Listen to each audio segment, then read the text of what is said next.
howdy do Who fans, and welcome to the Big Blue Box podcast. My name's Gary. My name's Adam. And this is episode 316. Oh, yes. One day, I shall come back. Yes, I shall come back. Until then, there must be no regrets, no tears, no anxieties. Just go forward in all your beliefs and prove to me that I am not mistaken in mine. Our lives are different to anybody else's. That's the exciting thing. Nobody in the universe can do what we're doing. I've reversed the polarity of the neutron flow, so the TARDIS should be free of the force field now. You may be a doctor, but I'm the doctor. The definite article, you might say. The trouble with time travel is, one never seems to find the time. Change, my dear, and it seems not a moment too soon. Unlimited rice pudding, etc., etc. I am the Doctor!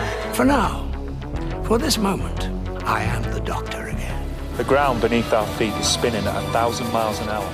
And the entire planet is hurtling around the sun at 67,000 miles an hour, and I can feel it. We're falling through space, you and me. People assume that time is a strict progression of cause to effect, but actually, from a non-linear, non-subjective viewpoint, it's more like a big ball of wibbly-wobbly, timey-wimey stuff. I could be a curator.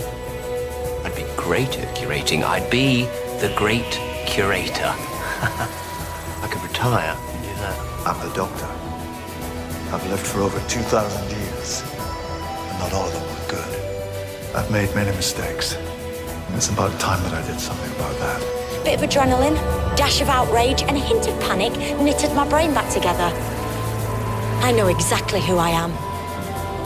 I'm the Doctor. Sorting out fair play throughout the universe.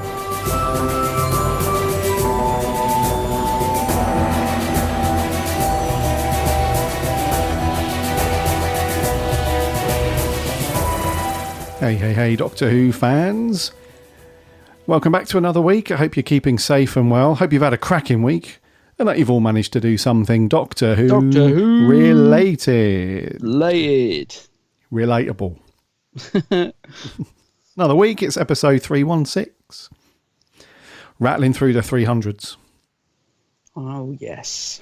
Yeah, remember the days of old when it was like, welcome to episode 16 of the... Before your voice dropped. well, I hope it dropped before then. Crikey. Yeah, but it just feels... Well, it doesn't feel weird. It feels normal now to be rolling through the 300s and stuff. It's all good. We've got a bit of a quiet one this week. There's no news. There was a bit of news, but it's just ridiculous, mate. It's just the... There was some, I think it was either the Radio Times or... the Mirror. I can't remember which one it was. And they were saying, John Barrowman put this cryptic tweet out or this Instagram post and he's coming back to Doctor Who and all the rest of it. I think he put something out like he was in a bar somewhere. I think he might be in San Francisco at the moment. Yeah. Maybe something like that. And he he was in a bar or a club or something, and the doors inside very, very loosely resembled the doors of the TARDIS, and he put something like once a Whovian, always a Whovian, something. I think it was just him putting a random tweet out related to Doctor Who, and so that particular news outlet grabbed hold of that, and then all of a sudden Captain Jack's back and all of that rubbish. So it's just not worth talking about anyway. It's clutching at straws, isn't it? I think that's the thing. We're desperate for some news to report. So, yeah. What can we get out there? Yeah, it's crazy, mate. Yeah, I think everybody around the world has scraped through to the barrel. Now we're scraping the ground underneath. Barrel. Yeah. For anything, I think the only thing decent we had recently was the announcement of the panel at the upcoming Comic-Con stuff. Yeah. So we might get a little nugget of something. I'll tell you what, mate. If that's a letdown.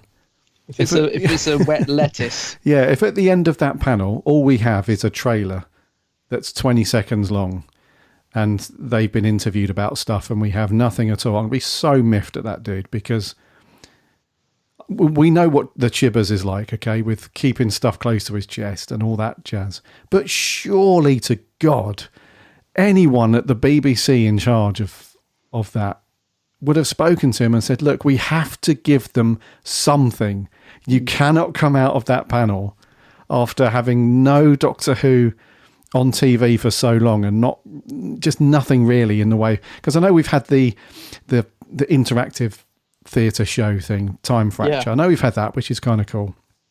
And we've had some other little bits. Wasn't there a video game that was out early on in a year or? Yeah, that's the one that made me feel sick. Do you remember? Yeah, something like that. So that's okay. That's kind of cool, but and obviously Big Finish has ticked along nicely and still put loads of stuff out. But in terms of the main show, the headline event, the thing that we all,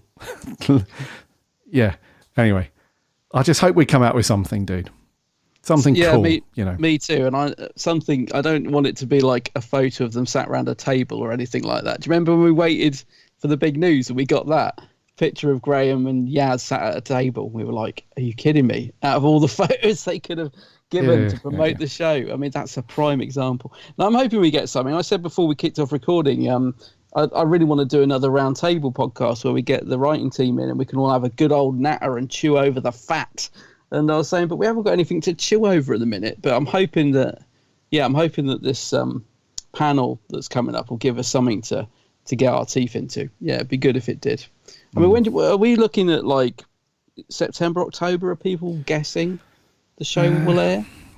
We guess so. I mean, it all depends on how closely they want to link the finale to the festive special, if there is one. Yeah, if there is one. You know, so typically it's October. It's the end of September, beginning of October, and it normally runs through until the end of November. And then you have a bit of a break as you go through December, and then you have used to be the Crimbo special, but it's now the New Year one. But because there's only 8 episodes this year, it's probably going to be, I would say, the first week of October. Yeah, I think that's when a lot of people are guessing around that. So not too far. So I reckon next sort of month or so we should start getting something. I'll tell you what I missed though, because we were sort of saying, a lot of people are saying this, that it's so quiet. It's not just quiet, it's so quiet. It feels almost as if the show's vanished. And what I do miss is people like Stephen Moffat and RTD used to be almost like the face of Doctor Who, didn't they? Like they were, when Doctor Who wasn't on or whatever, or they would give interviews and do the production notes in Doctor Who magazine, and they just always seem to be there. I mean, Moffat, I love him. He used to just tell you everything that was coming up, and you'd think, he's almost the absolute opposite of Chibbers. He didn't sort of try and keep stuff secret. He was so excited, wasn't he? And I don't know, it just feels like they was almost the pushing force behind the show. But Chibbers is so the opposite, isn't he? He's so quiet. We never hear from him. We never see him. And someone was saying, he'll never do any live panels because he'll get lynched and all this sort of thing. But I don't know, I just miss that, having that, especially Moffat. I just used to, I love RTD, but I used to love Moffat in interviews, and he just seems so passionate about the show and everything. And I just miss having that showrunner presence. Fair play to Chris. He's obviously a different kettle of fish. He's obviously a much more shy person that, prefers to be behind the show. He's obviously just not wanting to put himself out there. Fair enough. But I do miss that. You know what I mean about Moffat? And he was always just at conventions, and he'd be at the BFI, and he just always seemed to be there. Same with RTD, really. They just seemed to be talking about the show non-stop. But I guess it was on air a lot more and all that sort of thing. But just miss that. No, I'm with you on that, dude. And it's weird though, because they are the producer of the show, and to me, it sort of goes back to the J&T thing. I used to think, well, it's strange, isn't it, how they're almost a personality within the show themselves. Like, it's strange. You don't really sort of have that on any other show that I could think of. Like, you don't know, I don't know, the producer of like EastEnders or Coronation Street. They're not like the face of it. Do you know what I mean? But with like J&T, he was always there, wasn't he? He was like he's like this personality that everybody knows. And RTD the same, and I think Moffat the same. But yeah, Chris is just so different, isn't he? Just completely the opposite. So it just doesn't feel like he's there pushing the brand forward like Moffat and RTD did. Yeah, he's polar opposites to that. Yeah. Yeah. And that's not an attack on Shivers, by the way. I'm just saying it's so different, and I just miss that interaction with the showrunner. No, I'm with you on that, dude. Yeah. And the thing is, you would think that because it's been so quiet and the show's been off the TV for quite a while now, you would think that they would be making more effort to just to do stuff. I mean, there could have quite easily have been, because we know that they're still filming at the minute. So even though we know, well, we're confident that the bulk of Series 13 has been done, and that's probably in post-production, well, it definitely is in post-production, ready to go. We know that they're still filming stuff, which we guess is going to be something for next year, whether it's going to be these rumoured few specials and, stuff like that. Mm-hmm. All it takes is a steady stream of cool little set pics and, little nuggets of what's going on set. And, let's speak to the guy that's doing the visual effects for the TARDIS landing. Just do stuff, just keep the, just trickle feed it out. You don't have to do these big, massive announcements that builds everybody's You remember in the last few years, we've had that thing where somebody will see something. It's like, there's a big announcement coming and it's going to land at midnight. Yeah. Do you know that kind of thing that used to happen? And everybody, it spreads like wildfire. Then the whole Doctor Who community and fandom is up at midnight, and it's a 10-second teaser that reveals absolutely nothing. And if you get that, and that's it. I was going to say, some of them weren't even that, were they? It would be like a book announcement or something really random, wasn't it? There was a couple of announcements that were just mind-blowing, and not in a good way. It's funny because a lot of that starts as well as just rumour, and I think the fans are desperately trying to keep the momentum going, Well, that's because there is nothing there, yeah. Well, that's it. Go on, sorry, carry on. No, I was just going to say, it's a bit like we had something called football on at the last weekend. I've never been a football fan, but I did get sort of wrapped up in sort of the euphoria of it. So I watched the final, and there was all these rumours, weren't there? Oh, we're going to get a trailer in the middle of football because 30 billion people are watching and it's the perfect time to promote the show. And I'm thinking, can't see that happening, but it'd be great if it did. Yeah, of course not. No, it's frustrating in a way. Not to be too negative about it, but it's frustrating in a way because everybody here in the UK pays the BBC licence fee, which obviously funds the making of the show and everything. Mm. But there doesn't seem to be any of that money put aside for any kind of marketing.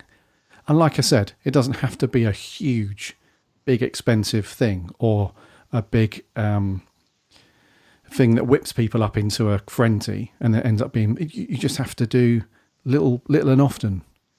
That's all it has to be. And it's frustrating because in a way the BBC are like, well, it's the fandom that are keeping everything going, all the content creators, the YouTubers, the podcasters and everything. It's like, hold on, we pay you.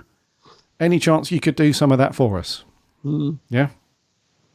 So it wouldn't take a lot. I'm not being funny, but even if they released a picture, like an unseen picture of Jodie or outside the TARDIS, and that would be enough to send Twitter into a frenzy. We're keen for anything, really. Yeah. That's it. There you go. But there we go. How's your week been, dude? You done anything Doctor Who?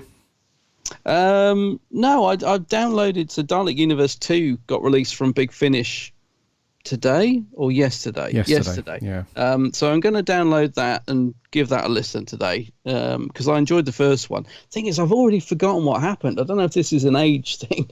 I was thinking today, I know I really enjoyed part one, but I can't remember anything that happened in it at all. And it wasn't that long ago it came out. So I don't know if I should give part one a listen again. I'm not sure. But yeah, so I'll probably give that a listen later. I haven't really done anything else, to be honest with you. The trailer for that, by the way, have you seen the trailer for Dalek Universe 2? I have. It's absolutely awesome. But I mean, that's again, that Big Finish really have really come into their own, and they must have got a bit of money. I don't know if the BBC are sort of helping them out a bit more now, but that trailer for Dalek Universe 2 is really, really good, and they've had some great trailers recently.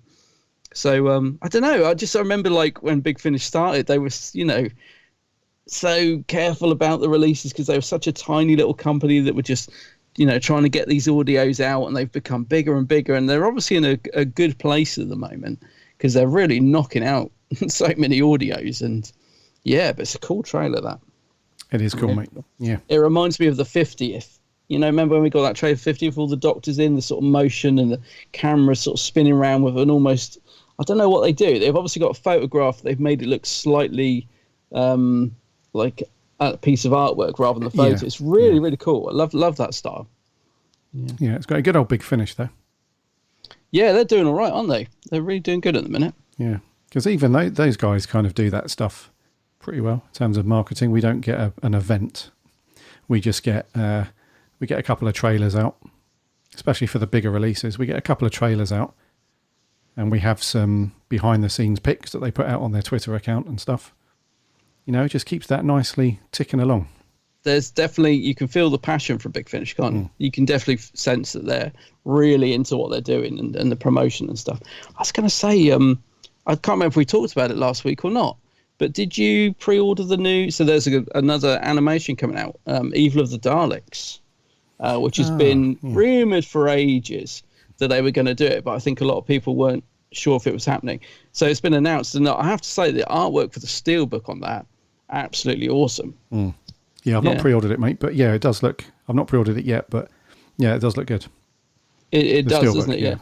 Yeah, it's a good one. I'm glad they're doing that one as well. You can tell that the BBC are slowly filling in those gaps so they can get those complete sets out, you know, which is great because I'm desperate for an early Doctor release in the Blu-ray sets. I'd love to see a Hartnell set or Troughton come out. So I wonder if sort of like the fact that those Blu-ray sets are doing so well, is that sort of helping to fund these animations? Because they're not, I know people criticize them and stuff, but they're not cheap, these animations, you know, so something, you know, they must be getting the money from somewhere. So yeah, that's cool. Evil of the Daleks coming out in September, I think.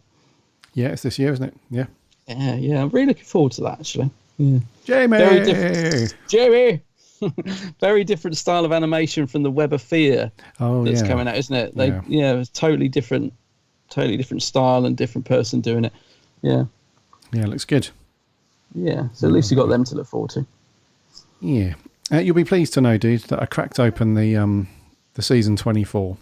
Oh, really? What you've been watching? Yeah, so I've not watched any of the actual stories, but in terms of special features, I've gone through a few of those, and mate, they're so well done. They're brilliant. Crikey, yeah, they're so well done. So in conversation stuff, you know, Matt Sweet. Having a bit of a chin wag with McCoy is so he's so quirky. Love it. You know, looking back on it after all these years, you know, I know he never appears very high up people's lists of favourite Doctors or eras and stuff like that. But you have to admit, just his natural personality and his natural way of just who he is perfect as the character of the Doctor, isn't it?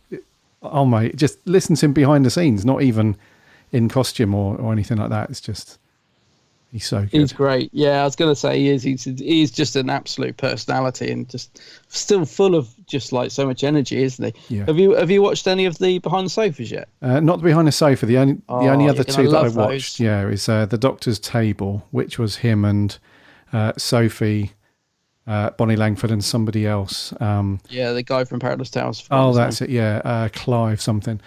Those guys just reminiscing and having a chat about when they were making it and stuff. That was quite cool. And then, did you see the convention footage as well that was on there? That was kind of cool. No, what convention footage? I can't remember. Yeah, so it was like a montage of different conventions that they've appeared at and stuff. It was that was kind of cool. Oh no, I haven't seen that. But the Behind the Sofa stuff, I'll get onto that next because they're normally the best. Well, I think these are the best yet because Colin and Peter are hilarious. They're really, really funny. And Peter's so grumpy. He's so, but in a funny way. He's just like a grumpy old man, and Janet Fielder's just telling him off all the time and taking the mickey out of him. You're going to love those Behind the Sofas, mate. I had a bit of a treat actually because I thought I'd sort of more or less watched most of the special features. I don't remember the convention stuff, so maybe there is still bits I haven't seen. I mean, there is so much on it; it's like a gold mine. In fact, there is still loads I haven't seen, but I've watched all the sort of main, like the ones I always go for. But yeah, it was a treat because I thought there's a documentary on there called "Here's the Future," which I thought was the Downton and the Bannermen making of, which is new to the set. So I'd watched that and I thought, oh, that was really good. And then I went to put the last disc in, and I saw a feature on there called Here's the Future. And I was thinking, oh, what's that then? And it's actually a brilliant, like, I think it's about an hour long documentary about the whole of season 24, talking to like Andrew Cartmel, McCoy, Bonnie, just all about the trials and tribulations of that season. And it was just a real treat, because I thought I'd done all the sort of main special features that I hadn't seen before, all the new stuff. And it was just like this extra documentary that I'd overlooked. And it's brilliant. It's such a good, it's like, I was just enthralled by it, you know. I think those were the two new ones announced, weren't they? The Making of Delta and Here's to the Future. Yeah, Here's to the Future. Yeah, I'd sort of got them mixed up in my mind that they were the same thing. I don't know why. So it's like this extra bonus feature that was there suddenly that I could watch, which was really cool. Gonna have that tune stuck in my head now the rest of the day. It's a cracking season, though. A lot of people are not into it, but yeah. Yeah, it's a good one. It's found a bit of new love now, isn't it? Which is cool. Yeah. Yes. I've not done anything else Doctor Who, dude. Yeah. Me either. Right then, based on that, I think it might be review time. Indeed. What we got this week, bud? Yeah, so we're drifting back to the Matt Smith era and the final with his first season, actually. So we got the Pandorica opens and the Big Bang. There was a goblin or a trickster or a warrior. A nameless, terrible thing soaked in the blood of a billion galaxies. The most feared being in all the cosmos. It's about the Doctor. He's in trouble. I need to find him. And I need to show him this. The Pandorica. What is it? A box, a cage, a prison? It's a fairy tale, a legend. It can't be real. If it is real, it's here and it's opening. Anything that powerful I know about it, why don't I know? Everything that ever hated you is coming here tonight. You can't win this. You can't even fight it. What do we do? The Pandorica. More than just a fairy tale. Your world has visitors. You're all barbarians now. What's in there? What could justify all this? There are cracks in time. There's going to be a huge explosion in the future on one particular day. And tonight he's going to need your help. Silence. What could you possibly be? When I was a kid, I had an imaginary friend. The Raggedy Doctor. My Raggedy Doctor. He wasn't imaginary. He was real. There were cracks. Through some we saw silence and the end of all things. The universe is big, it's vast and complicated, and sometimes impossible things just happen and we call them miracles. I could do with a ridiculous miracle about now. Silence, Doctor. Silence will fall. Indeedy. Ooh. Who is that voice? Silence. The Pandorica opens, part 1. That was broadcast on the 19th of June 2010. And it was written by the Moffat, directed by Toby Haynes, and stars Matt, Karen and Arthur as usual for series 5. And then part 2, that went out on the 26th of June. All written, directed and starred the same peeps. And the synopsis for this one, so part 1 for the Pandorica. So a Van Gogh painting ferried across thousands of years, offering a terrifying prophecy, a message on the oldest cliff face in the universe and a love that lasts 1,000 years. In 102 AD, England, Romans' terrible forces gather in the heavens. The fates are closing around the TARDIS. The Pandorica, which contains the most dangerous threat in the universe, is opening. Only one thing is certain: the Pandorica will open and silence will fall. And then the synopsis for part 2 is: the Alliance has trapped the 11th Doctor in the Pandorica. The TARDIS has exploded with her inside. Rory has shot Amy in and the... Oh, God. The Alliance has trapped the 11th Doctor in the Pandorica. The TARDIS has exploded with River inside. Rory has shot Amy and the cracks have swallowed everything but the Earth and the Moon. The fate of all existence lies in the hands of a little girl who still believes in stars. Series 5, dude. To close it out, what do you reckon to these two? God, it's got a lot going on, hasn't it? A lot going on in this two-parter. Moffat's thrown in everything, including the TARDIS kitchen sink in this one. I've got to say, I watched both parts yesterday, and I thought this was epic. It was so much more epic than I remembered. It's just got everything in it. And I thought it was bonkers. I thought it was very typical Moffat. And I loved it. I loved it from start to finish. I thought it was a great two-part. I loved how, like, it tied in lots of elements from Series 5. It felt like Moffat was right at the top of his game. The writing is beautiful. It's funny. It's moving at times. It's got action. It's still, the production values still look fantastic. I just really enjoyed it. And I was surprised, really, because I remember watching it back when it aired back in 2010 and liking it, but not being like blown away by it by any means. I remember sort of thinking, I think the part 2 at the time confused me. I wasn't used to Moffat's timey-wimey stuff at that point, you know? So I was a bit like, I remember like the Big Bang just, it was fun, but what happened? Why was the Doctor everywhere? I remember I was confused by it. But so I haven't really gone back and watched this. It's been a long time, actually, since I watched this two-parter.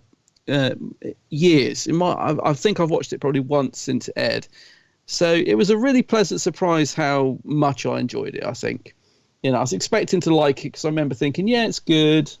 But I just thought it, as a conclusion to Series 5, I think it was fantastic. And I just couldn't get over how good the cast were as well. And I mean everybody. Like, not just Matt. I mean, Matt's on fire, but everybody, like Karen, Arthur, Alex Kingston. I think this might be the best River Song story. She's brilliant in it. She's not been written quite as that quite over top River that we get later on. She's more serious in this. Like the bit at the end of Big Bang when she's alone with the Dalek and she says, "Say it again," and she's really serious, looking down the lens of the camera. I was like, wow, River, you're really cool. And I mean, there's, you know, a lot of I like River, but a lot of times she is written to be a bit annoying. But I just thought even River was fantastic in this story. So yeah, I really liked it. And what surprises me is how much is thrown in, and yet it didn't feel crowded. It felt so. You get Daleks, you get Cybermen, you get Romans, you get Sontarans.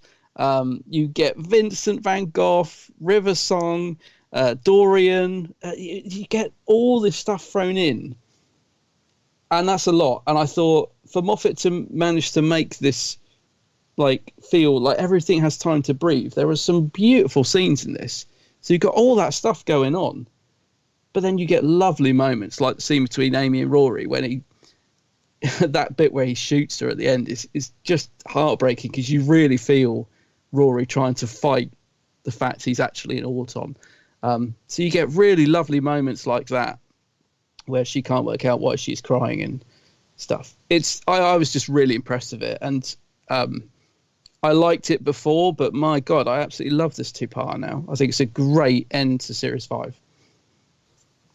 Okay.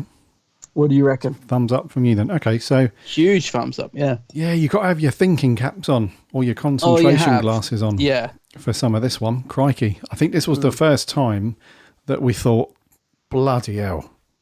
Moffat, he likes his timey-wimey... he's letting loose. He's letting loose, yeah. It's not too bad, to be honest with you, because some of it's explained as you go through the story. Especially in part 2, where the Doctor's just zipping around time using the vortex. When you're seeing that happen, you're like, what the bloody hell's going on? Yeah. And then it's not until later on in the museum where you see it from the other side, like they're all in the museum together. And he's like, oh yeah, hold on, we'll be back. And then he goes and does something, comes back. And they're like, but what about the Sonic? Oh yeah, hold on. So you do see it from both sides, which is kind of cool. But so that's not too bad. But the story as a whole is very, very good. It's really good Doctor Who storytelling. Potentially at its finest, because it's got a real great combination of all the stuff that makes a good Doctor Who story. So it's got the time travel, it's got the huge amount of risk, all the enemies are there. It's got a little bit of a love story going on with Amy and Rory and the heartbreak of Rory early on. You know, all that stuff. So it feels very, really cool, just great science fiction television wrapped up in a nice Doctor Who sort of thing. But it is a little bit of a, I'm not going to say a cop-out, because it doesn't feel like it was rushed. So the ending could very easily be perceived as just a bit of a cop-out, because essentially with the TARDIS exploding, it's wiping out the universe. And the Doctor's plan is to fly the Pandorica into the heart of the explosion of the TARDIS and remove himself from reality, thus resetting everything. Yes. Yeah. So that feels like a giant reset button. However, it's normally when you don't see it coming, and in the last 5 minutes of a story, they hit the reset button. You're like, everything that built up to that point is now just doesn't seem very consequential or worth it, because you've just hit the reset button because you haven't been able to write a decent ending. Whereas this, it does feel like it was a bit more planned in. Like that was the overall plan. The Doctor knew that was going to happen, and so when that does happen, everything returns to normal. The Auton version of Rory gets erased from history, and then the proper Rory gets restored, and everything's kind of back to normal. But it does feel slightly still. Maybe, I don't know, maybe that's a good thing, because we know that the Moffat loves to do the very wide story arcs and stuff. So by doing it this way, it does kind of close out Series 5 nicely, I guess. Puts a nice little pin in it at the end, and we don't have loads of leftover baggage to go through with Series 6 onwards and stuff. So actually, yeah, it's kind of cool. It's kind of cool. But overall, it's a great story. Yeah. I'm glad you've said that, actually, because, you know, it is a reset. It's one of the things I noted at the end. I was like, whoa, it is a massive reset button at the end, which would normally really annoy me. And I thought, it doesn't bug me at all, because I think it's been written really well. But I couldn't work out, I thought it should bug me, and I couldn't work out why it didn't. But I think you've just answered that for me, because, like you said, it's not just, we've got 5 minutes to the end of the episode, we need to wrap this up, this happens and everything goes back to normal. Like you said, it feels like it's planned, and I guess in this type of story, there isn't really any other way out. So I think you make a good point there, and I think that's probably why it doesn't bug me. Whereas in other stories where I think Journey to Enter the TARDIS, does that have just a big reset? I can't remember. Does, yeah. Other stories when they just literally they're getting like right to the end of the episode. We need to wrap this up now. This happens, everything's fine. So I think you're right. I think it's because it's just woven in nicely. It doesn't try and hide the fact it's a reset button. It's written into the story. The Doctor sort of almost says, I've got to do this to put everything back how it was before. Because did we get that in... What's the one that we reviewed just a couple of episodes ago? The Tennant one. Sound of the Drums, Last of the Time Lords. See, that had a big reset button at the end, didn't it? Which kind of wasn't as... I wouldn't say worked quite as well as this one. Because like you said, this is woven into the story, isn't it? Yeah, that's what I mean. It's the that last one before. Yeah, when we got to Last of the Time Lords. That felt like it just came out of nowhere towards the end of the episode. And you didn't really feel like it was a... You know the kind of age-old thing that makes some stories really cool, where the Doctor's always got a plan. Even when stuff is going to pop, the Doctor always seems to know. He's always a step ahead, and even if the consequences are quite harsh, he still knows that ultimately, hold on, if everything hasn't worked, I've got this thing up my sleeve. That's what it that's what it felt like in this story at the end of the Big Bang. It felt like the Doctor knew that if stuff wasn't going to work, then, this was always on the plan anyway. And you can see that in his performance. You could see that he just wasn't looking forward to having to do that. It was coming. You could see it coming. With Last of the Time Lords, it was, right, well, we've done all the cool stuff. We've done all the action stuff. We've done all that. We can't do anything else. There's no other way. We've written the Master to be so good, and his plan is so bulletproof to a degree that we can't really do anything else. The only route out is to do a bit of a reset. So that's what that one felt more like the writers had written themselves into a corner, in that it was such a good story and the Master's plan was so good. Not really much of an option. Because to finish that, sorry, on a bit of a tangent here, but the only way that you could finish that without having a reset button was to somebody else to arrive, take down the Master, save the day, or the Doctor to somehow, but that would have then diluted all of the really dark and sort of harshness that the Master had done up to that point. It would have just been like, that was all for nothing. Because at that point in that story, you really felt like that the Master was about to accomplish Plan A. Yeah, because he's on top of his game all the way through, isn't he? All the way through. So to have him be defeated at the end would have been like, well, that kind of dilutes what he's doing. Anyway, this one, like we're saying, it does feel like it was. You could, especially as you got halfway through part 2, you could just see it coming and coming. You could feel that it's just something that the Doctor has to do.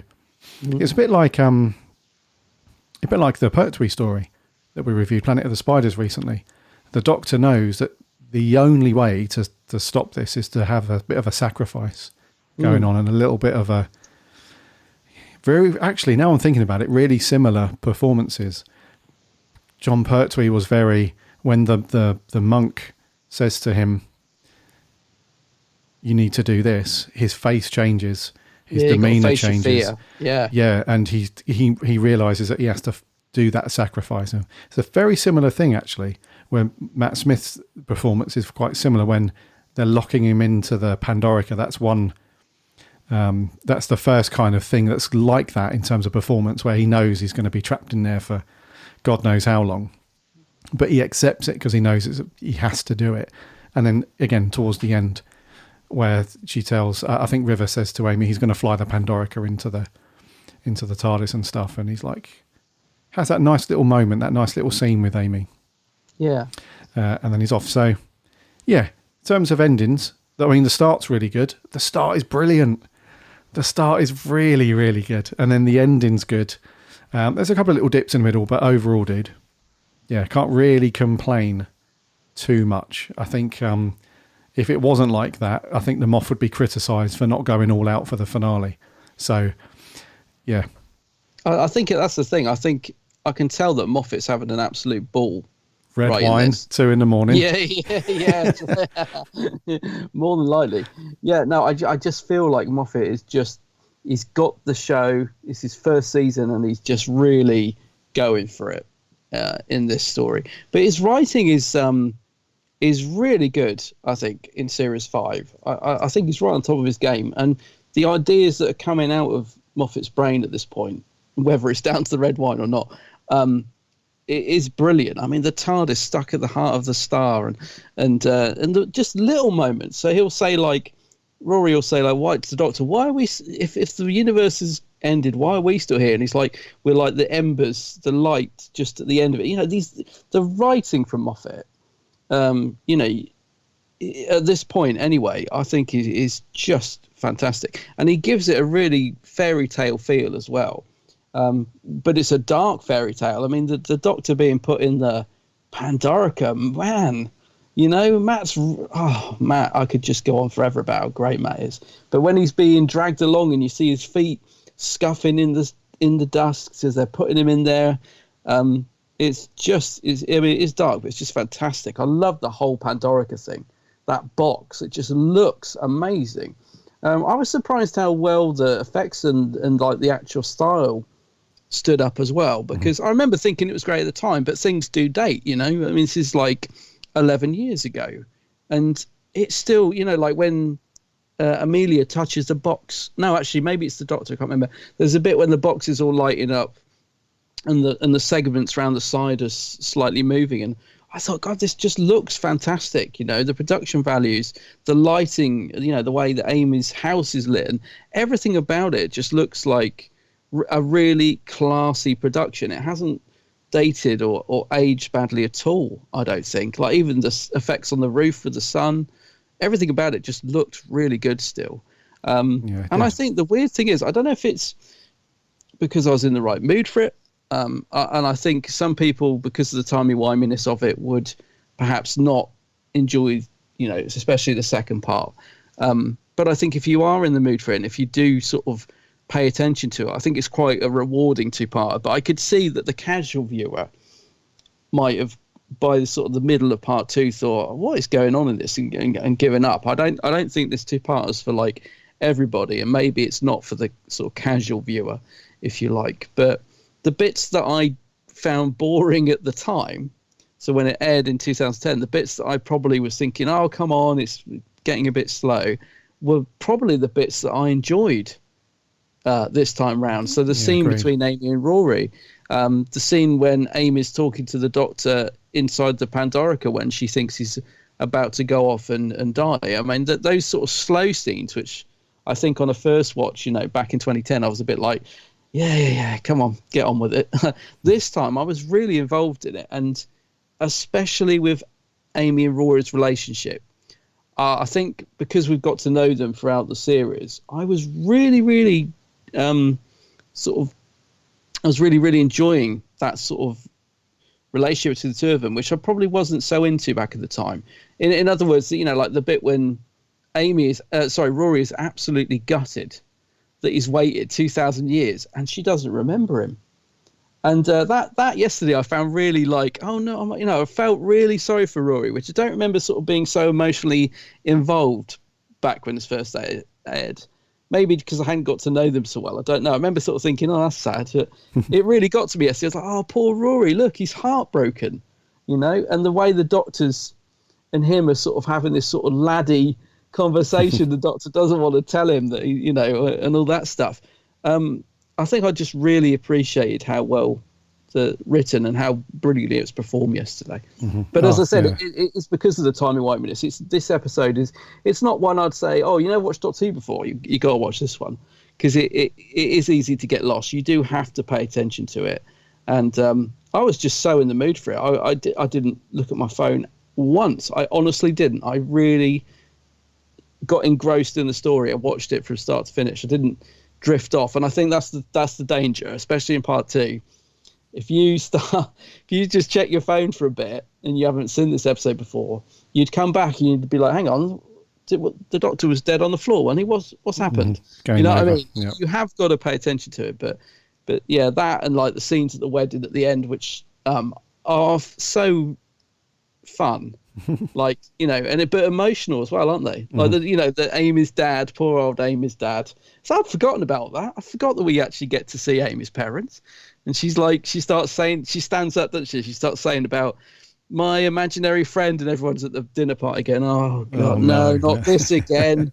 And it's really funny. And then he turns up, you know, and you can see it coming, but it's just a brilliant moment. And then the disco at the end with Matt's doing that crazy dance. And I was thinking, this is just so good, you know? And I'll tell you, by the time it ended, I was just so in love with it. You know, when he thinks they're saying goodbye, they're like, I think it's time to say goodbye. Yeah, I think it is. Amy opens the door. She's like, bye. And it's like, you think she's saying bye to Doctor. No, she's saying bye to you know, her old life. She's off. They're off to have adventures. That ending just is superb. Great. Yeah. It really lifts you up. You know, it really left me on a wow. Loved that by the time it finished.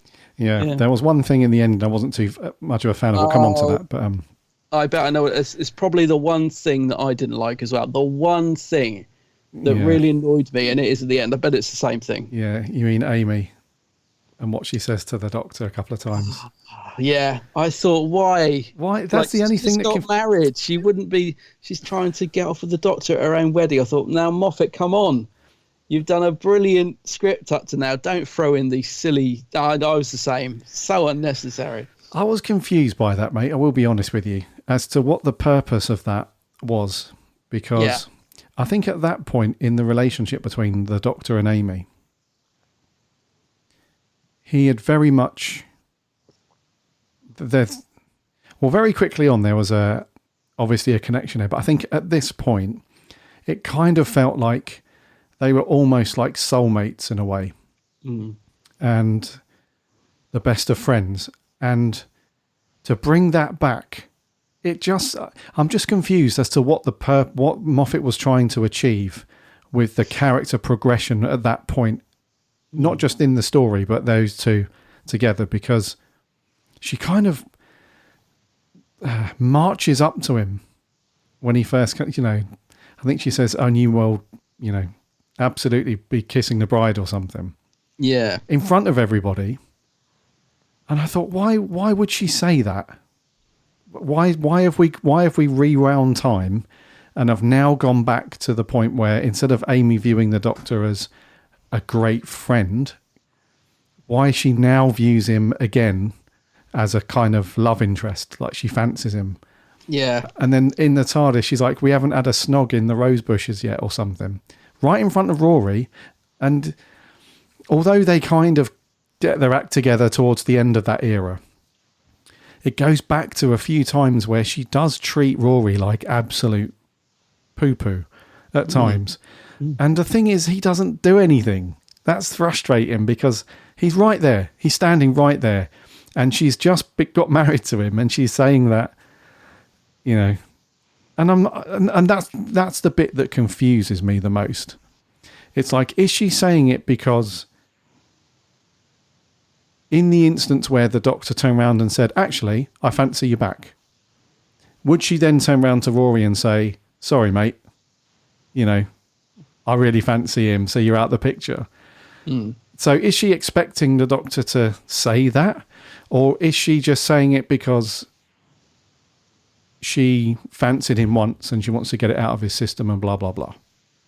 Yeah, I don't know. That I have to admit, it did irk me. And it stood out as well because, as I said, I had enjoyed this so much, and it's such a little thing, but it's such an unnecessary little thing. And like you said, it's not just one line. I think I could have forgiven it if it had just been that bit when she first sees him. Maybe she got carried away.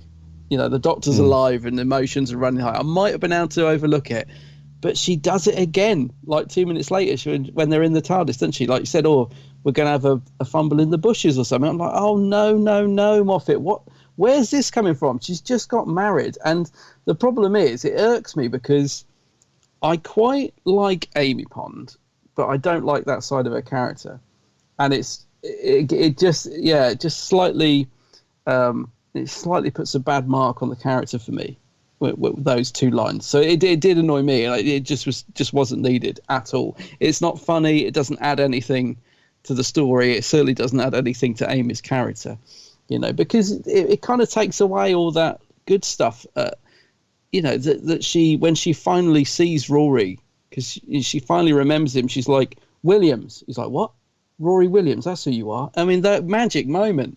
That she's remembers this guy and she realizes what he's done. And again, another beautiful scene when she's looking in the museum and sees the Centurion picture on the wall and she realizes it's Rory.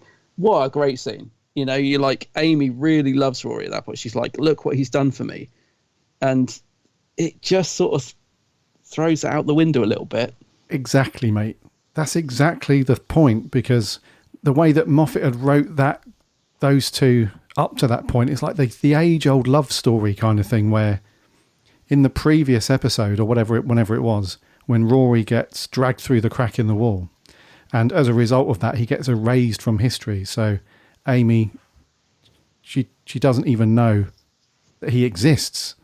Yeah. Which is heartbreaking. But the Doctor just begs her to kind of cling on to any kind of memory sort of thing. And then there's a couple of scenes which are done really well, where she's like, "I'm crying," or I'm happy and I don't know why.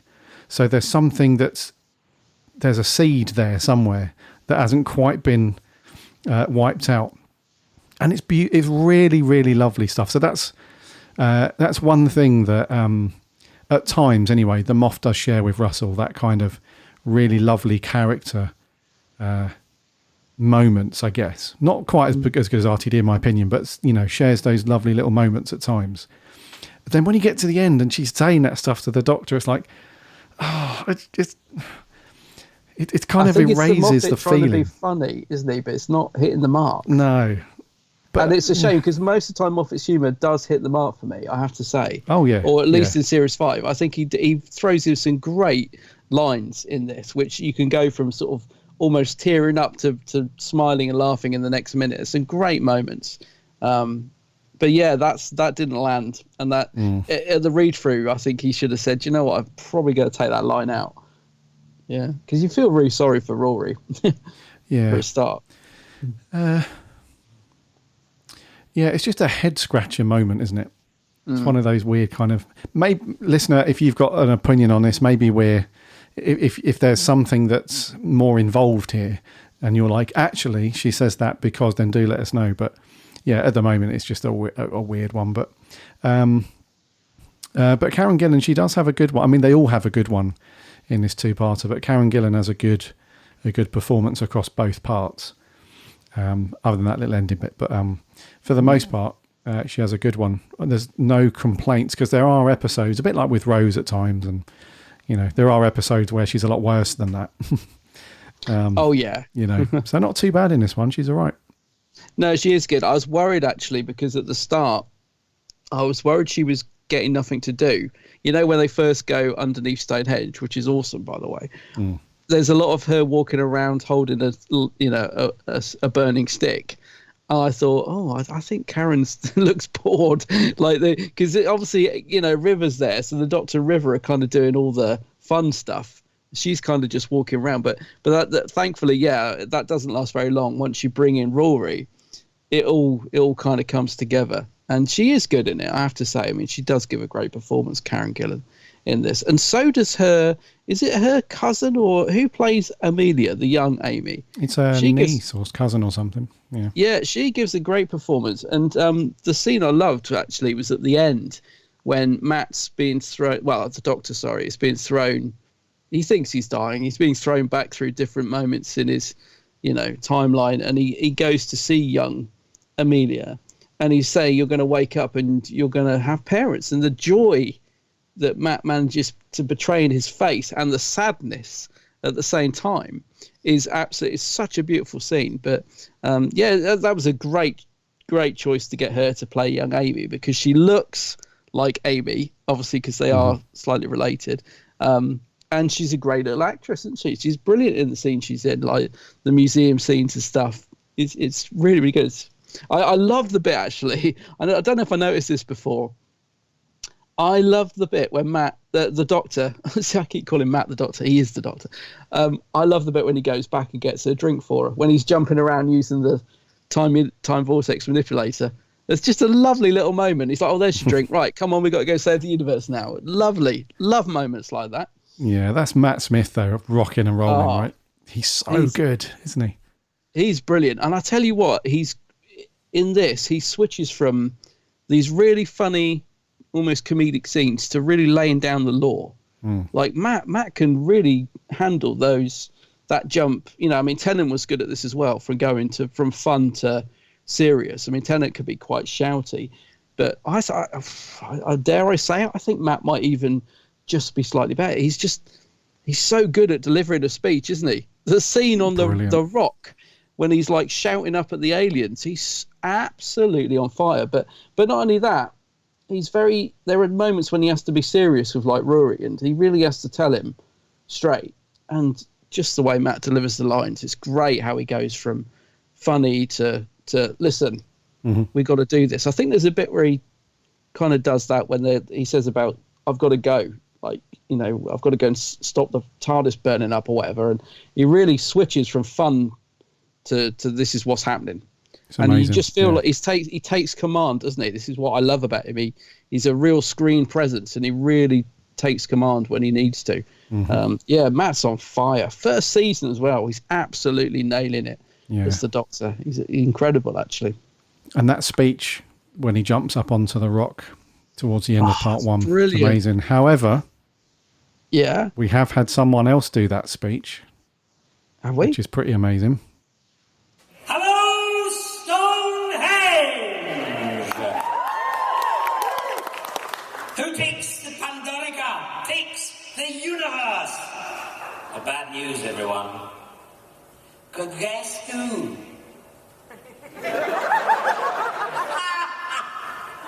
Yeah, listen to you lot. Listen to you lot, you're all whizzing about. I mean, it's really distracting. Will you all just stay still a minute? Because I am talking. The question of the hour is, who's got the Pandorica? Answer. I do! The question, who's coming to take it from me? Come on! Look at me! Oh, no plan, no backup, no weapons. Oh, damn.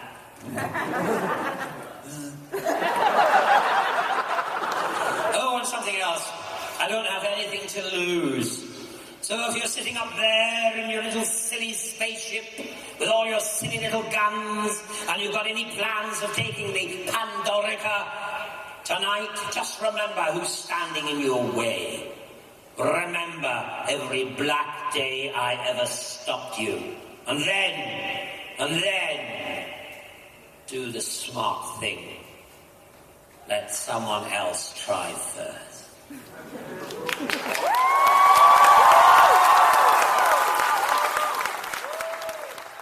Wowzers, what's that from? Yeah, I think that was at Gallifrey 1, I think. That's brilliant. 1 year. I've never heard that before. Yeah, it's pretty badass. That's McCoy great. Yeah. But yeah, Matt Smith does deliver that amazingly, of course. Oh, but, it's just giving him a run for his money there. But that was amazing. I've never heard that before. That was brilliant. Yeah, it's awesome. Yeah. But that speech does have it does cement Matt's Doctor as, not to be messed with, basically. Yeah. Which, before we get on to one part of the story, actually, we've spoken about Karen and Matt. But yeah, Arthur Darvill also had a cracking, because normally he gets not necessarily sidelined, but he normally gets left to the back of the pack when they're doing stuff that requires any kind of important character stuff. It generally revolves around Amy and the Doctor, and Rory's there. Hate to say it, in some stories he's a bit of just comedic relief, a bit of light relief at times. Yeah. But in this one, he's funny, he's emotional.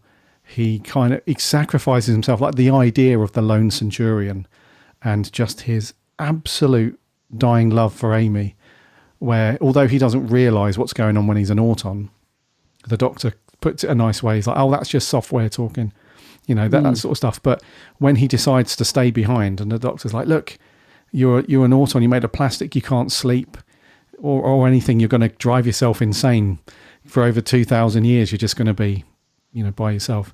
He's unwavering. He's just like, yep, that's fine. So yeah, I think Arthur Darvill for me, this is one of his best stories from his era. He's very, very good. Yes, it's a brilliant performance from Arthur.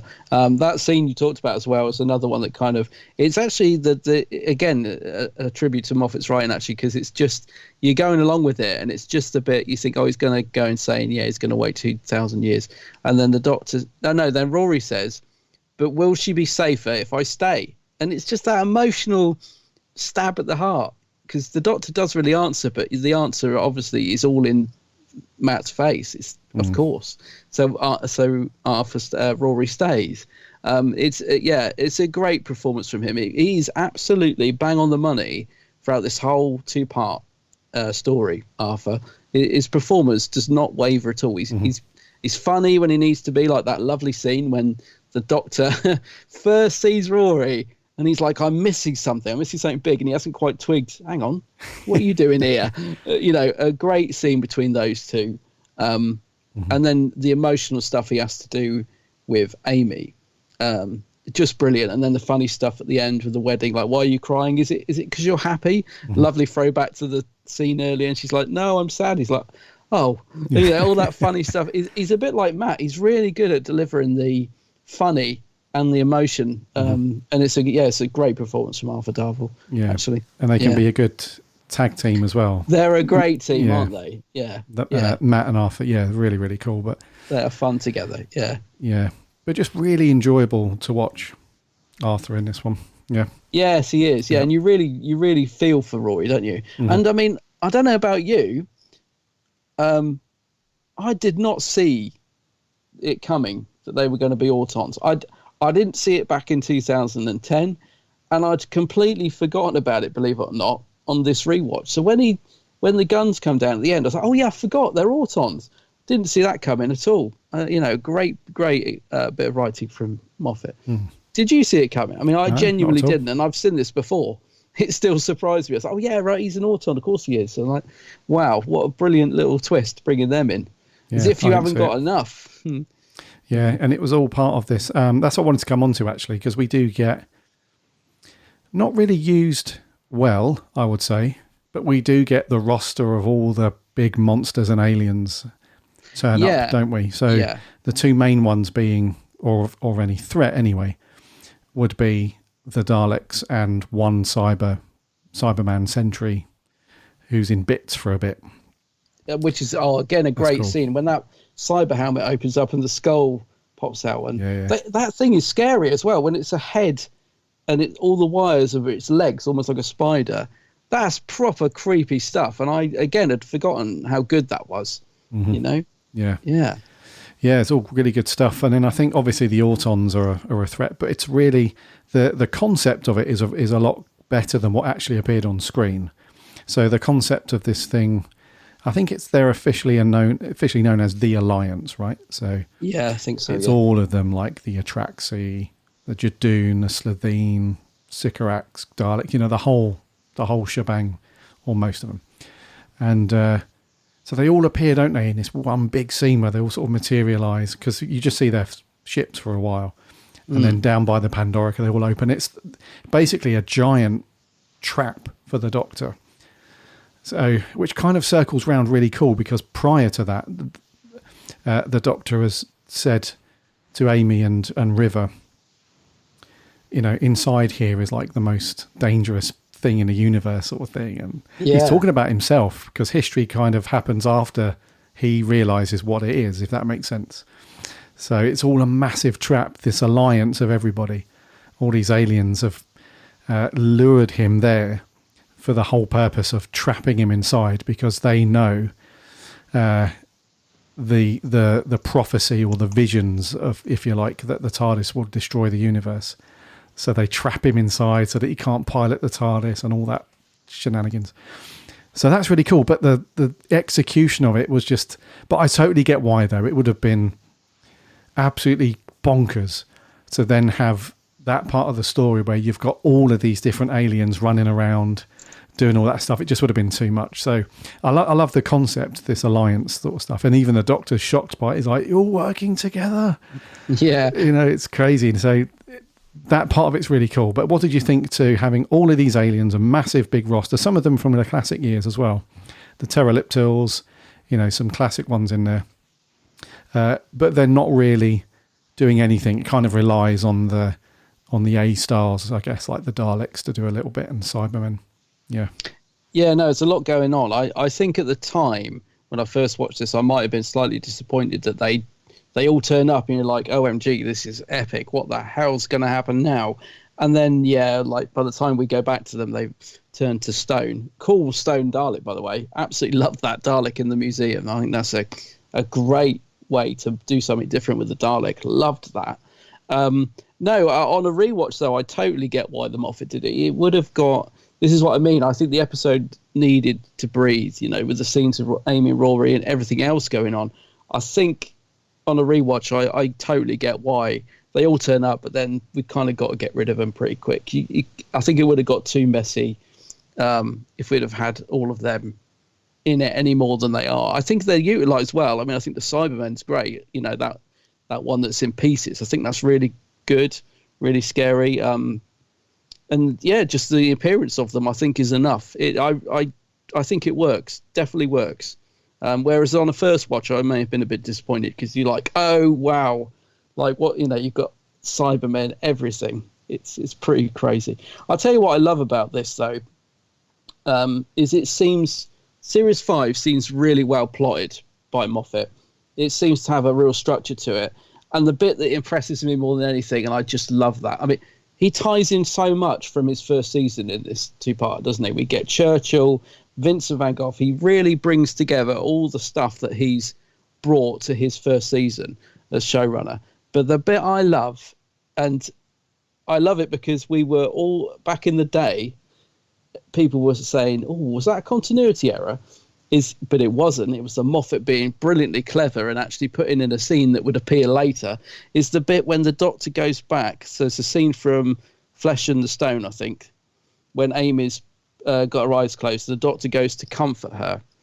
I can't remember if she's blind or whatever. It's the Angel the Weeping two-parter. Angels one, yeah. So there's a scene when that went out, there was a scene when the Doctor comforts her and people noticed, oh, he had his jacket on in that scene. And yet he didn't have his jacket a minute ago. Is that a continuity error? And there was all this speculation. And of course, we just assumed it was. We think, well, it's got to be, because there's no way. How can that not be? No, it's the Moffat being brilliant and putting in a scene 2 or 3 episodes later where the Doctor goes back, and that's why the Doctor's wearing his jacket, because it's a different version of the Doctor going and talking to Amy to comfort her. And I thought, I just love stuff like that he thought that through. When he's in that story, he's like, right, I need the Doctor, that's going to be a different Doctor, so he's got to have his jacket on. It's going to be really subtle. And, a few viewers will notice. And I just thought that was brilliant. I just love the fact that this feels like the Moffat sat down and he's got a bit of a Moffat master plan for what he's going to do with season 5. And to me, it's pretty much all working. I think he's really brought together loads of great elements. I mean, just Vincent van Gogh doing that picture of the exploding TARDIS, fantastic idea, and Churchill and all that stuff. It just feels very well plotted. And I think that's the thing, when may have gone to his head a bit, because in series 6 and 7, obviously, Moffat comes up with some great ideas that don't always follow through. And sometimes he takes way too long to give you answers to questions that he throws out there, I think, after this. So even though we've still got a few questions by the end of series 5, he does tie up a lot of things. And it just seems really well plotted out to me. And I just loved stuff like that. The bit with the jacket and the angel episode, I just thought brilliant. Absolutely brilliant that he thought to do that. Yeah, I mean, we often mock the Moff for... in some cases, I think it's warranted where, especially as we go into series 7... and some other bits later on in Matt's era, the Moff sometimes does create this sort of additional weight of the story that weighs heavily on some of the episodes as you go through the later series and seasons. And it just feels like you just want him to loosen the reins a little bit on the big arc stuff, because it does, it does create a bit of pressure. But I think... for something like this, though, as you've mentioned, it does work perfectly.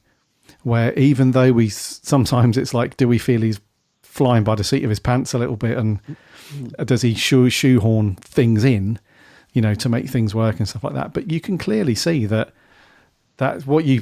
scene you described, where he hasn't got his jacket on, everybody went nuts because it was a continuity error, but it wasn't. It was just him in his head knowing that, chuckling away, thinking, I know what I'm doing. Yeah. So that sort of stuff is a stroke of genius in a way. Yeah.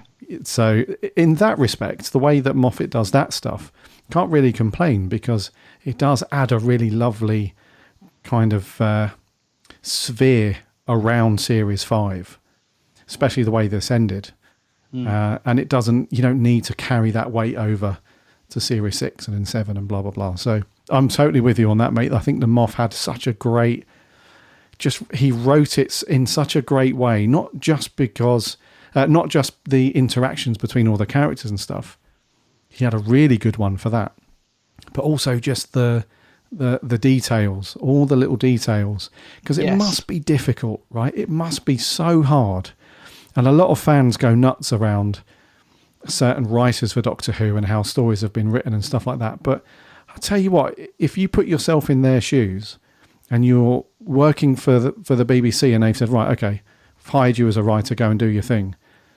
It must be so difficult to not just for something like Doctor Who, because it's a little bit like Star Wars. Whenever somebody comes on to write an episode of The Mandalorian or something, or a new film or a book around Star Wars, there's this huge, massive expectation. There's this huge, massive thing of rules that you have to play by. Right, I see. You see what I mean? So there's Yeah. something called the Star Wars Story Group, which is run by a few people at Lucasfilm. And whenever somebody writes a book, like I said, or anything, they have to run everything by them, because you can't just say, this person is on this planet at this time. You have to go back and say, well, does that planet exist at this time? Does this planet and its inhabitants, are they at war with somebody at that time? Are the Jedi here at that time? It's just huge. And Doctor Who, although not quite on the same scale, you still have to bear all of that stuff in mind. So it must be so difficult. And then to do all the timey-wimey stuff on top of it, and then do all the details on top of that you just spoke about, and then write all of the character progression. Though no wonder he hit the reset button at the end. No wonder he just went down that route. So hats off to Moff, man. Definitely. Yeah, I think he got a lot right in Series 5. I remember Matt Smith in an interview absolutely bubbling with excitement about what was coming up. He just said, he was talking about Moffat's writing. He was just saying, like, the man's a genius. I've read the scripts to the final and I just love it. I mean, I can't remember the words, but Matt was absolutely could not wait for people to see what was coming up in his first season, because, he just loved what the Moffat was coming out with and the ideas that were coming out. And the thing is, I suppose, in retrospect, when we move on to Series 6 and Moffat goes even more timey-wimey and he starts doing that a lot, so we kind of we get a little bit frustrated because, well, we've seen all that timey-wimey stuff, Moffat. Give us a straightforward story, and, he starts doing stuff like that. I suppose we could throw him a bit of slack in retrospect, because after Series 5, where he's got so much right, as a writer, he's probably thinking, well, where do I go from here? How do I go bigger? Like, what do I do in Series 6? I've got to really pull everything out the bag now. So I don't know if I'm saying he's peaked too soon. That's not really what I mean, but you get where I'm coming from. He gets to Series 6, which I think goes too much into the whole timey-wimey and gets confusing, and it doesn't flow anywhere near as well as Series 5 to me in terms of bringing strands together. It feels very messy after this. It does. I think that's just Moffat probably just really trying to, do bigger and bigger and get better and better. But unfortunately, he's sort of almost got I wouldn't say the perfect season, but he's got an absolutely fantastic season under his belt. So where does he go from there? And it's difficult, isn't it? Like you said, it's easy to bash them off, but when you've delivered a season like Season 5, it's hard to follow that, I think. And you try and go bigger, and it doesn't always pay off, which is why I think Season 6 and 7 perhaps have their issues. Because he's just trying to do the next big thing, isn't he? But yeah, Season 5 just seems to have just got it right to me. I love Season 5. Mm-hmm. Oh, it's amazing. Yeah. And I know I said season loads, which you hate, but No, Rita.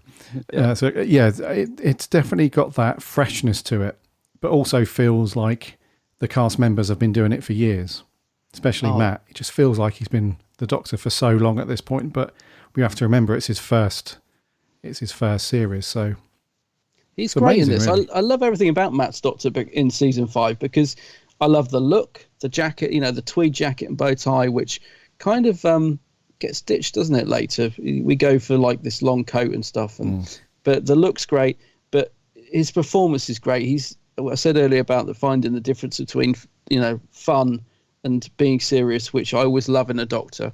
I think Matt nails that, and he seems to really get the character in terms of, you feel with Matt's Doctor that even though he's a lot of fun, and he likes to have fun. He loves fezzes, and there's a lot of joy in Matt's Doctor. You know, the way, like I said, the scene giving Amelia her drink, all these little fun moments.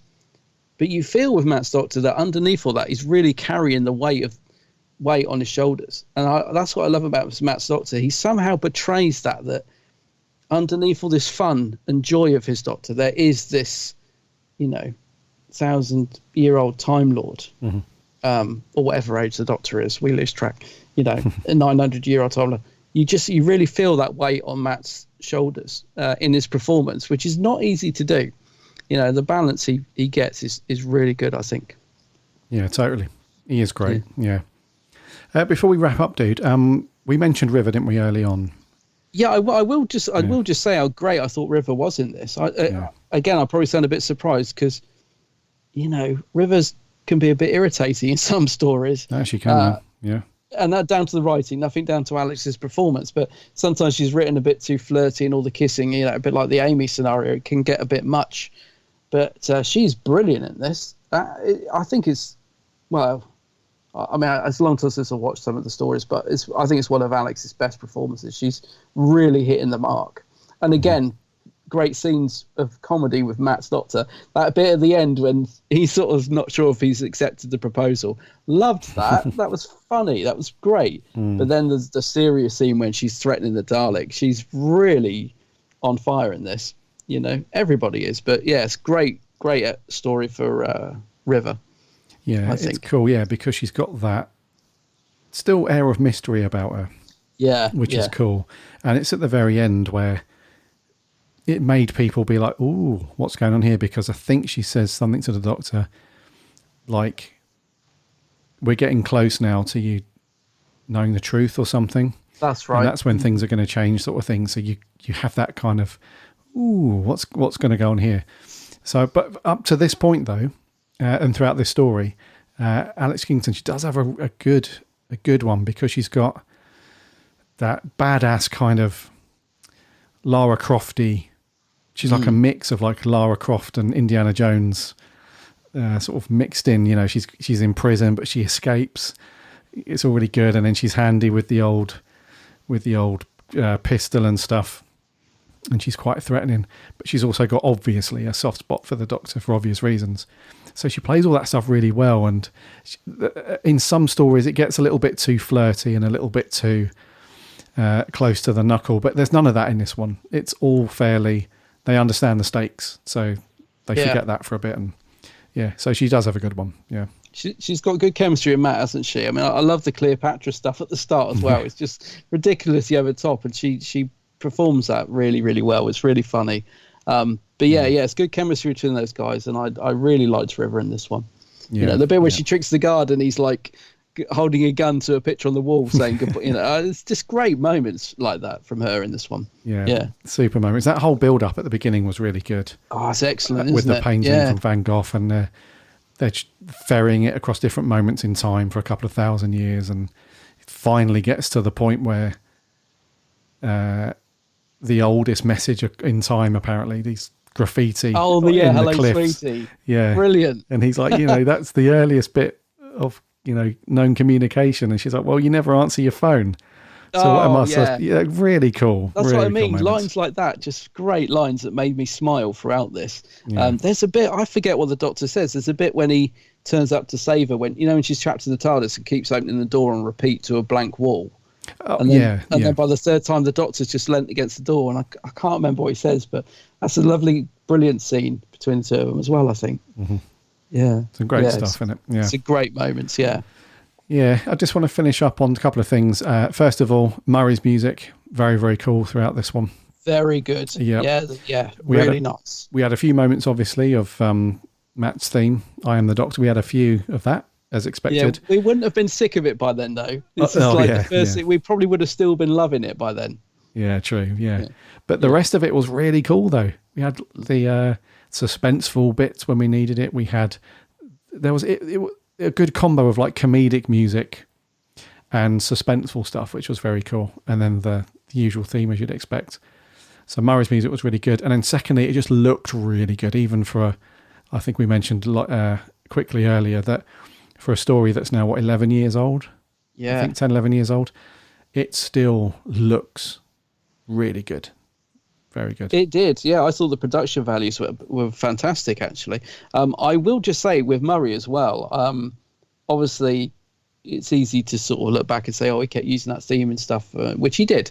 But I remember, like, back in the day when this Series 5 was first airing, just really being impressed that Murray had mixed it up a bit, because the music does feel different to Tennant's era. You got this sort of more magical fairy tale vibe to a lot of it, and the I Am the Doctor theme, when I first heard it, I thought was just the best thing ever. I was like, dun dun dun, this is amazing. Obviously by Series 6 I was like, yeah, we've heard that one now, Murray. But he did back in the day. He really sort of he'd obviously looked at what Moffat was bringing. The style of the look of the show changed, the look of the TARDIS changed. You got a new Doctor, and I think Murray really stepped up and gave us some really good new sounding music, although it went on to be a bit samey, but yeah, at the time he really did think, right, this is changing, I'm going to change up. He really changed it up. So hats off to Murray. Great music. Yeah, agreed. Yeah. Anything else you want to mention, Bud, before we get to scores? No, I don't think so. No, I think pretty much covered it. I've just got Geronimo written on my pad for some reason. I think that's because the scene when River says, oh, he sent a message, and she says, what does it say? And it's like the Doctor's Oscar's deaf, but he still puts Geronimo. Another great moment. Yeah. There is so many bits in this which I think are great. Yeah, cool. I think it's me to go first. Yeah, you go first. So I'm going to give this an 8.5. 8.5. Across the two parts. Yeah, what about you? Yeah, that's cool. I'm going to give it a 9. And I just want to quickly say to wrap up, I mean, I think this is very rewarding on a rewatch. I enjoyed this. I enjoyed it when it went out back in 2010, but it didn't grab me because of all the Timey-Wimey. I remember just being lost by it. But on a rewatch, I thoroughly enjoyed it. I just really got into it, and I followed it easily enough. It wasn't anywhere near as complicated as I remembered it being, but obviously it is easy to lose track if you get distracted by your phone or whatever. But no, it's a great two-parter. 9 out of 10 for me. Oh, okay. The reason why I didn't go up to a 9, I was thinking about it, going up to a 9 or potentially 9.5, but some of the other stories that we've reviewed from the modern era are slightly better than this, in my opinion. So, Turn Left, we both gave classic. A 9. Human Nature, Family of Blood, we both gave a 9 for that. And then, what was the other one? So, Silence in the Library and Forest of the Dead. I gave that a 9.5. You gave it a 9. So I'm kind of basing it off, was it as enjoyable as those ones? It's not far off. It's really up there, not far off. So it's just below that for me. Yeah, 8.5. Yeah. Some good scores though, dude. Let's see what our listeners thought though. We're going to kick off with our audio reviews as always. Sammy Satine is going to start them off. Gary and Adam, Sammy Satine here. So, the Pandorica opens in the Big Bang. I love seeing Vincent, Dorian, Winston Churchill and Liz 10 again. Also, I've been to Stonehenge. This has a fun vibe. It mostly sells as fun, and even though the end of the entire universe is extremely serious, it never really drops the fun vibe. I like the mention of the Draconians, the Jadoon, the Sontarans and other villains showing up. I have a few questions though. Do the other races hear the silence will fall too? And if they do, why do they dismiss it? Do they also not remember the silence? Also, aside from but the Doctor might bring back Gallifrey, why else do the silence have a vendetta against him? I give it 8 Pandoricas out of 10. Love the speech at Stonehenge, by the way. See ya. Cheers, Sammy. And 8. Sammy makes a very good point there, actually, that for quite a dark story, it still has a lot of fun in it. I think that's bang on. That's why I like it. It's got a good mixture. Yeah. Good point there, Sammy. I'm sure there is a point to it and a bit more in depth about the silence and stuff, but yeah, we could probably talk for a few hours on Series 5. Yeah, I reckon we could. Yeah. But decent score from Sammy. Thank you very much. Moving on, this is Mr. Martin Arnold. Pandorica opens. It might as well have stayed shut because the Big Bang is a damp squib. I mean, it just boils down to this. I think Stephen Moffat is very ambitious. He's got a cinematic take on his storytelling, but his stories revolve around just clever conceits rather than good constructed plots. Now, maybe that's because he fundamentally struggles with the way the show is formatted in the new era.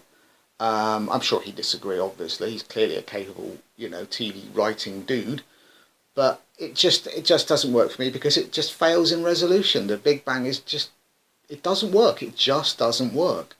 Nothing is resolved in a way that's satisfactory, and it's clever that you've got this retro storytelling. Oh, look, in that episode, that's what happened, and oh, look, that's what this is about, and oh, look, the big crack in my disturbingly knackered old house that I seem to live in with nobody else, except my wedding dress, is explained or not, except for the silence, which isn't. I mean, it just doesn't work. I didn't like Plastic Rory. Best plastic boyfriend ever. Why does he need to be the last centurion, quote unquote? Why can't he just be Rory and step up and do the thing and be the character that, the plot clearly wants him to be? He wants him to step up, not be the sort of henpecked partner of Amy. It just doesn't work. I'm sorry to say. I enjoy the season. I enjoy season 6, even though I think in many ways it's worse. It's all Stephen Moffat. You can't get away from it. But, I give it a 6 out of 10. The first part's got a decent idea. The second part, no, it doesn't work for me. But there you go. Cheerio. Oh, Martin. Oh, Martin, not a fan. Not a fan of Crikey, it. a 6. Martin not feeling that at all. No. Yeah. Not sure if I agree on the stuff with Rory. I think Rory was written spot on for what the intention was, the intent of Rory's character leading up to this point and onwards, but not feeling that one. No. Not to say that your opinion or anything is wrong on mine, of course, we'd never say that, but yeah. Anyways, a 6 from Martin. Thank you very much, dude. Moving on, this is Mr. Joe Turner. The 2-part finale to Series 5 is a mixed bag for me. I like the Pandorica opens because it sets up things really well, and the ideas in it are so cool, especially the Pandorica, the prison for the most dangerous thing in the universe. Also, it's full of great moments. For example, when River is reading out to the Doctor which aliens have responded to the Pandorica's message, as well as the fantastic speech Matt gives towards the end of the episode. It is good at keeping the audience's attention because of how fast it moves from scene to scene, and it's incredibly sinister, particularly when River enters Amy's house. That used to terrify me as a kid. Whereas the Big Bang is what lets this 2-part down for me. Whilst I love how high the stakes are, and the idea that Rory guided the Pandorica for thousands of years, I feel it is too complex and would alienate some of the audience. In saying that, I feel over both episodes, the music plays a key role, contributing to the sinister atmosphere and adding to our emotions as a viewer. It is incredibly good. The Alliance is a cool idea, the main cast are fantastic, and the wedding scenes are a good laugh. So overall, I'm going to give this finale a 7.5 out of 10. Thank you. 7.5. Yeah, Joe, not a fan of the Big Bang either. Yeah, the second part letting it down. It sounds like you're in a nice place though, Joe. Birds chirping in the background and stuff. Hopefully you're in the garden. Yeah. When you left that review. But yeah, thank you very much, Joe. Moving on, this is Mr. Neil Campbell. How's it going, lads? So, the Pandorica opens and the Big Bang. I love Series 5. I really enjoyed it at the time. I watched the whole series again recently and I really enjoyed it again. I just think it's such a fun, fantastical and fairy tale like series, and with regards to the actual finale itself, it's carefully written. It ties up so many intricate plot lines that were devised throughout the series, and it's so well acted.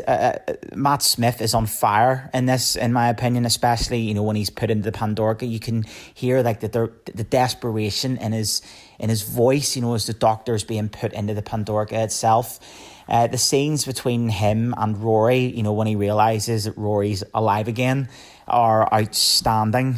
Great humour. There's some fantastic music in this, especially the life and death of Amy Pond at the end of the Pandorica opens. And do you know what? It's just a fantastic episode all round. And do you know what? To this day, I remember watching it before going out on the night of the town. Yeah, great times. I'm going to give this I'm going to give it a 9 out of 10. Cheers. A 9. Fantastic. A Night on the Town. That sounds good. It does sound good, doesn't it? Yeah. And you're right, Neil, as well. Matt Smith is on fire. It's undeniable. Yes. For this one, yeah. So, yeah, decent score there, Neil. Thank you very much, dude. And lastly, this is TARDISNet 66. The Pandorica opens in the Big Bang is one of my absolute favourite 11th Doctor stories, and my third favourite finale since the series came back. When I first watched it at the time, it was my favourite Doctor Who story for a long while. I love the way the story perfectly ties into the events of Series 5, and particularly into the character of Amy. I love how the story is framed as an epic confrontation in the first episode, only to then be flipped and become a focused character piece in the second episode, focusing on Amy's character and her stepping into adulthood. I also love the time travel, time-wimey nature of the plot that seems confusing at first, but soon clicks together and makes sense by the end. I love the way the Doctor reboots the universe at the end, using the light from the Pandorica that restored the Dalek, and using the explosion from the TARDIS to transmit that light to all of reality. When you put it all together, it makes perfect sense and highlights the Doctor's intellect. But with a few misjudged lines of dialogue at the end aside, I think this is one of Amy's best stories. I give it a 9.5 out of 10.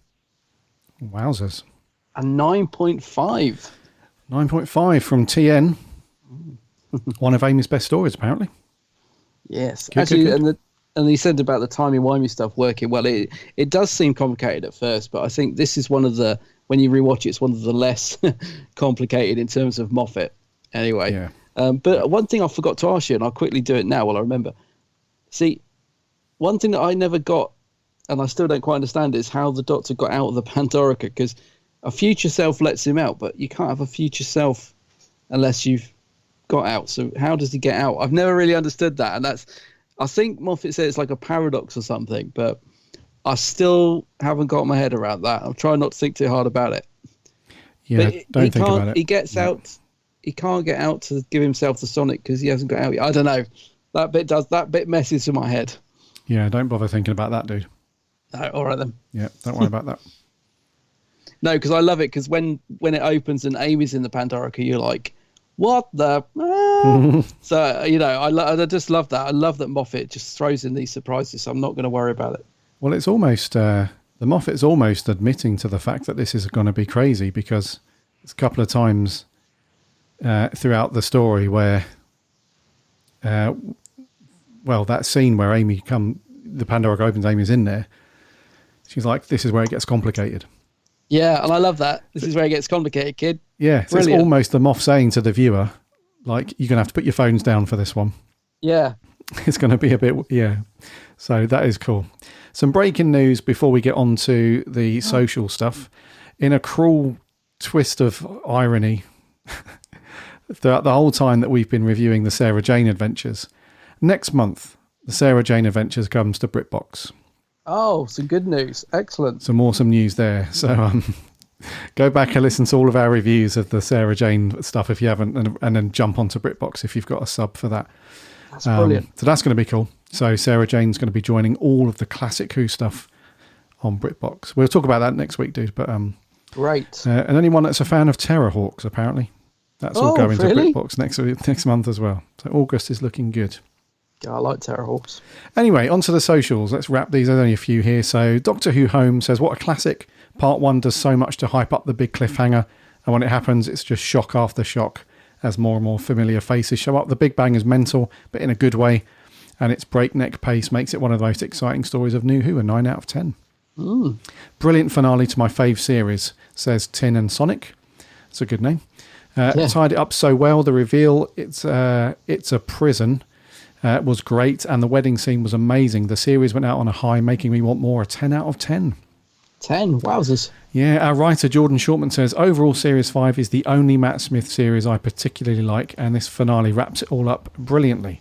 I've got vivid memories of the action taking place around Stonehenge and the brilliant performances from all the cast. For me, this was the last great Moffat story. Oh, Jordan. And lastly, Chippy T, much prefer part 1 to 2. The under Stonehenge parts are tense. The Rory and Amy story starts to come together, and Doctor calling out the aliens powerful. Part 2, though, tries to clear up too many arcs in one episode. I still have no idea of what silence will fall means. 7.5.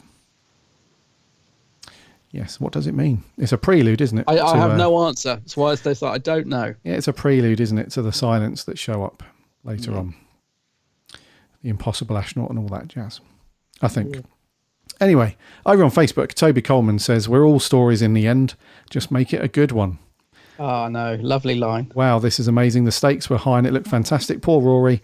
Amy doesn't remember you. I love all the references, but wish we had seen a few of the old monsters mentioned. The cast are brilliant and it feels magical. 9 wedding vows out of 10.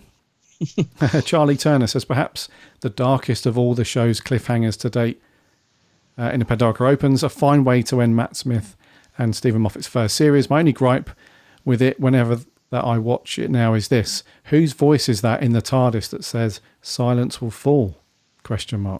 Yeah, I don't know. Yeah, 9 out of 10 for both parts, though. Joseph Howarth says, for all the crap we give Moffat, it's a really good finale for Series 5. The silence will fall was probably cool at the time, but when we found out that phrase meant, and then we had Series 6, but never mind. Matt was great, Karen was great, Arthur was great, everyone was great. The speech Matt gives at the end of the first part is awesome. So was the one in the final part. Basically, it's a great way to finish the first series. 9 out of 10. Sweet. Andrew Stewart gave quite a long one, but he basically starts by saying, I have been on a binge of every Moffat story, and I coincidentally was on The Lodger when you said you were on this episode. Oh. My thoughts on this one is that it starts off slow, but Rory and the other Centurion shut up, and it really picked up the pace. And then he goes on to mention that the Pandorica Opens for him is an 8.5 and a Big Bang's a 7.5. Okie dokie. Yes. And at the end he said, also like the bit when the Doctor gets a call from the Orient Express in space. I wonder if that was Gus calling. Oh, could have been, yeah. Could have been, yeah. And lastly on Facebook, Aaron Ball says, very Stephen Moffat two-parter. Over time it has grown on me, but a really good story. Series 5 ended on a high, and River was good in this one. Matt was brill, and the Dravons were mentioned from Galaxy 4. Oh, I missed that. Indeed, yeah. I'd give it an 8.5 Pandora's boxes out of 10. So some strong scores, dude, across the board. Yeah, I'm glad about that. Yeah. It's I think it's a good, strong final, this one. It's a good one, yeah. So thank you, everybody that sent in your reviews and our audio reviewers, Sammy, Martin, Joe, Neil, and TARDISNet. Very much appreciated for that, so thank you so much. The average is probably a 9, I would say. A 9 out of 10. It's very high. Who was it? Was it Martin that scored 6? Yeah, Martin wasn't too Martin. And that's fine. You yeah. see, this is what I love about this podcast. We don't get all hissy if someone has a different opinion to us. That's absolutely fine. And it's always interesting anyway if someone's not digging it or whatever. It's good to have a difference of opinion. Oh, we can't all like the same thing. So yeah. And I like that. So absolutely, man. We might not agree on stuff. We won't be blocking you on Twitter. Oh, of course not. Never. No, we might not agree on stuff like Martin, who was, saying some stuff around Rory and all the bits of it. I don't agree with that, but Martin's such a cool guy and we respect his opinion, then it's all good. Never, ever would we yeah, so that's what makes it very cool. Yeah, everyone's got their opinion, which is awesome. So next week, dude, what we got? Next week, so we'll be back to Torchwood with an episode called Something Borrowed. This one's weird. I remember this one from watched it a while ago. It's very, very weird. Oh, no, it's not another rubbish one, is it? Oh, well, I can't remember if it's rubbish or not, but I just remember Gwen being pregnant from an alien the night before she's about to marry Reece. And oh, yeah. It's really strange, that one. But we'll see what happens. We'll see. We'll see. Yeah. So make sure you get your... I know that Torchwood is on iPlayer still at the minute, so if you've got access to iPlayer, it's on there, or grab your DVDs or Blu-rays, whatever, get that watched, because we'll ask for your reviews as always. And I think we'll wrap there, dude. Are we on 316 or 317? Yes, 316. We'll wrap there, dude, for 316. Alrighty.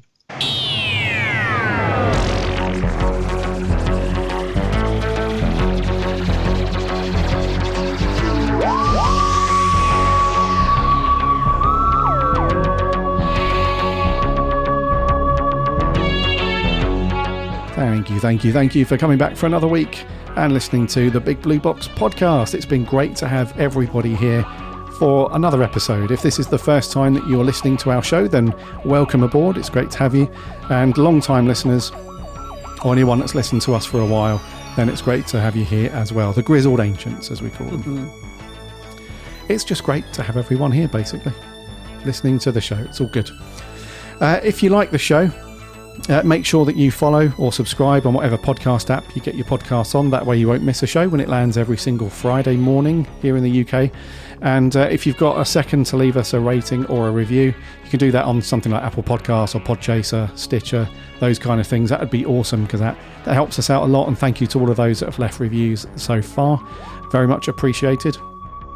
We're on the socials too, Instagram, Twitter and Facebook.